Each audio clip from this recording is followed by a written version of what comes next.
دوستو، انتہا پسند ہندو خود کو مسلمانوں کا سب سے بڑا اور پرانا دشمن مانتے ہیں۔ انڈیا اور پاکستان کے حالات اسی دشمنی کے گواہ ہیں، مگر ہندوازم کی مقدس مذہبی کتابیں تو مسلمانوں کے نبی آخر الزماں کی آمد کی پیشگوئی کرتی ہیں۔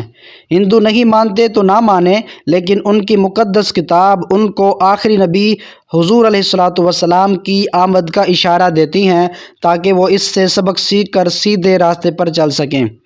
کیا ہندوازم الہامی مذہب ہے؟ کیا ہندوؤں کے مذہبی پیشوا رام کرشن اور شیو نبی تھے؟ اور کیا ہندوؤں کی اس کتاب میں حضور علیہ الصلوۃ والسلام کی آمد کے حوالے سے واضح پیشگوئی موجود ہے؟ دوستو، ہندوازم کو دور حاضر میں موجود سب مذاہب میں سے سب سے قدیم مذہب تصور کیا جاتا ہے۔ اس میں مبالغہ آرائی بھی ہو سکتی ہے کہ کہنے والے بات کو بڑھا چڑھا کر بھی تو کرنے کی کوشش کرتے ہیں، مگر دور جدید میں اسکالرز کی تحقیق سے یہ بات سامنے آئی ہے کہ ہندوازم کم از کم 4000 سال قدیم مذہب ہے۔ یعنی اس سے یہ بات تو ثابت ہوئی کہ ہندوازم واقعتاً پرانا مذہب ہے، مگر سب سے پرانا ہے یا نہیں، اس بارے میں کوئی واضح بات موجود نہیں ہے۔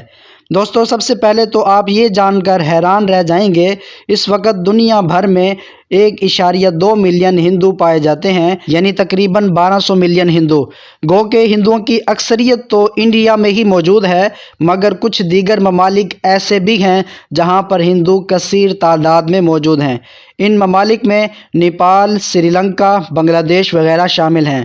وقت کے ساتھ ساتھ روایات اور رسومات میں ہندو مذہب میں بہت سے واقعات اور تغیرات واقع ہوئے ہیں، جبکہ مسلم اور غیر مسلم محققین کے نزدیک ہو نہ ہو، ہندو مذہب بھی یہودی و عیسائی مذہب کی طرح الہامی مذہب ہے، اور جو نام ہندو اپنے بڑوں کے حوالے سے لیتے ہیں وہ شاید اللہ کے بھیجے گئے پیغمبر بھی ہو سکتے ہیں، لیکن اس حوالے سے کچھ ثبوت نہ ہونے کے باعث 100% یقین کے ساتھ کچھ بھی نہیں کہا جا سکتا۔ جبکہ اللہ پاک نے روئے زمین کے ہر کونے میں بنی نوع انسان کی رہنمائی کے لیے انبیاء بھیجے ہیں، تو ہو سکتا ہے کہ رام کرشن اور شیو، جو بھی نام ہندو اپنے مذہب کے بھگوانوں کے لیتے ہیں، یہ اپنے دور کے نبی ہوں اور ان پر اترنے والی کتابیں الہامی کتابیں۔ ناظرین، وقت کے ساتھ ساتھ عیسائیوں اور یہودیوں کی مذہبی کتابیں مکمل طور پر بدل گئیں۔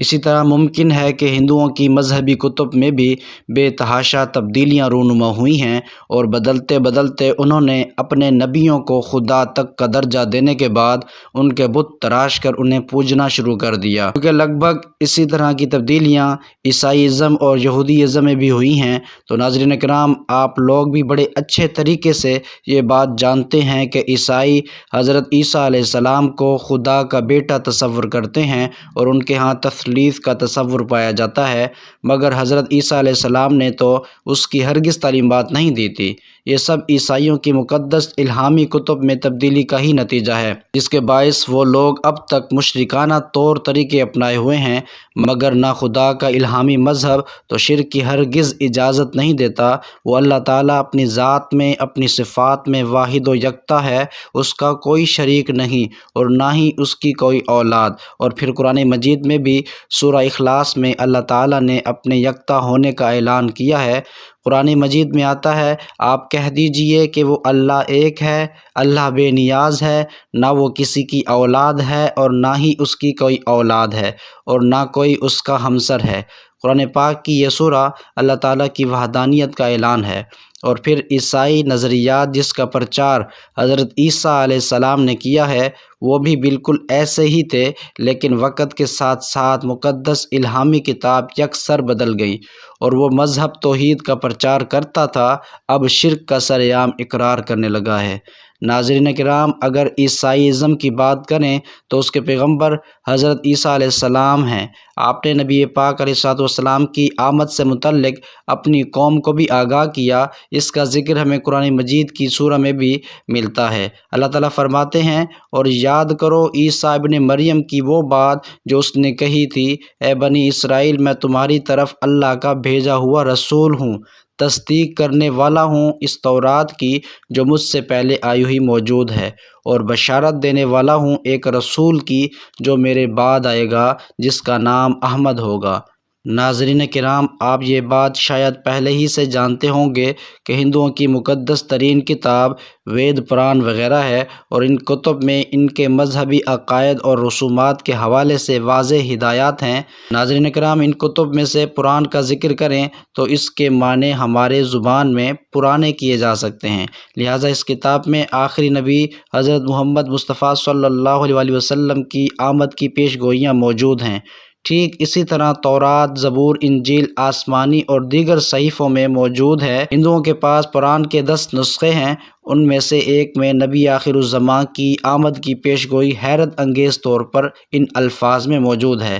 آخری زمانے میں ایک شخص ریگستانی علاقے میں پیدا ہوگا، اس کی ماں کا نام قابل اعتماد اور باپ کا نام اللہ کا غلام ہوگا۔ وہ اپنے وطن سے شمال کی جانب جا کر بسنے پر مجبور ہوگا، اور پھر وہ اپنے وطن کو متعدد بار 10,000 آدمیوں کی مدد سے فتح کرے گا۔ جنگ میں اس کی رد کو اونٹ کھینچیں گے، اور اونٹ اس قدر تیز ہوں گے کہ آسمان تک جا پہنچیں گے۔ ناظرین کرام، یہ الفاظ ہندوؤں کی مقدس کتاب قرآن میں موجود ہیں، یعنی نبی آخر کی آمد کا اعلان ہندو مذہب میں بھی آج سے ہزاروں سال قبل کیا جا چکا ہے، مگر ناظرین کرام، آج کے ہندو اس بات کو نظر انداز کرنے کے ساتھ ساتھ بڑی ڈٹھائی سے اپنے مذہب میں کی جانے والی تبدیلیوں پر خوشی سے زندگی گزار رہے ہیں، اور ان کے سامنے نبی کریم علیہ السلام کی تشریف آوری کے بعد امت مسلمہ 1400 سال سے تبلیغ اسلام میں مصروف عمل ہے،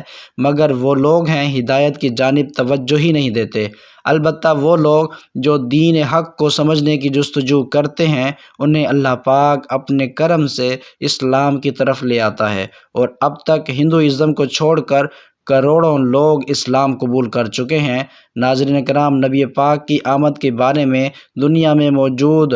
الہامی مذاہب کے کتب میں تذکرہ ملتا ہے، مگر حق کو صرف وہی لوگ پہچانتے ہیں جو حق کی جستجو میں نکلتے ہیں، باقی سب تو گمراہی کی زندگی بسر کر کے دنیا سے چلے جاتے ہیں۔ ناظرین کرام، اسی طرح دنیا کے دیگر مذاہب میں بھی رسول پاک کی آمد کی بشارت ملتی ہے۔ عہد مذہبی کے 300 سال کے بعد، یعنی آج سے کوئی تقریباً 3000 سال پہلے، ہندو دھرم کی مقدس کتاب وید میں اسلام کے آخری نبی جناب محمد کی آمد کا اظہار ملتا ہے۔ لکھا ہے، احمد نے اپنے رب سے پر حکمت شریعت کو حاصل کیا، جس میں یعنی کرشی وسکن اس بشارت کو دیکھتے وقت آفتاب رسالت کے نور سے منور ہو رہا ہو۔ اسی طرح 618 سال قبل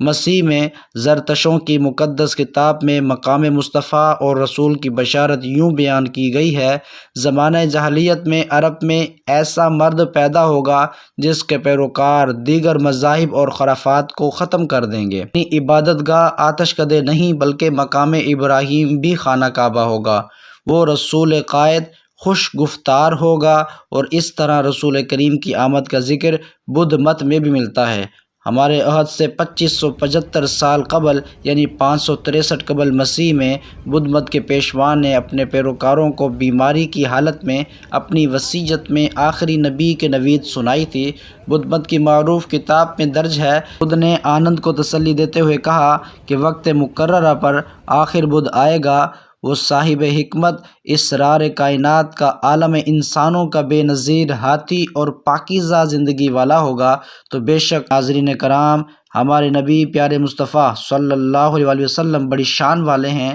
اور ہندو اس بات کو نہیں مانتے تھے کہ ان کی جو کتاب ہے ان کے اندر رسول پاک کی آمد کا تذکرہ موجود ہے، اور وہ اس لیے کہ صرف ایک کتاب قرآن مجید ہے جس میں کوئی زیر زبر کا فرق قیامت تک نہیں آئے گا۔ دیگر مذاہب کی تمام کتابوں میں ترمیم کر دی گئی ہے، ان میں سے کوئی بھی کتاب اب تک صحیح حالت میں موجود نہیں۔